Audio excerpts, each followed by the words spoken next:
بسم اللہ الرحمن الرحیم وقال النبی صلی اللہ علیہ وسلم حق المسلم علی المسلم خمس رد السلام۔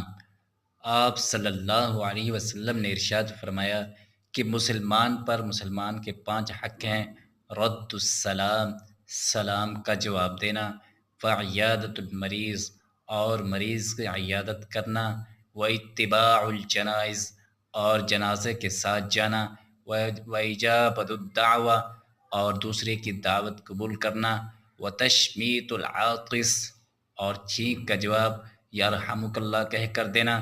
آپ صلی اللہ علیہ وسلم نے ارشاد فرمایا لا یرحم اللہ من لا یرحم الناس، اللہ تعالیٰ اس شخص پر رحم نہیں کرتا جو لوگوں پر رحم نہیں کرتا۔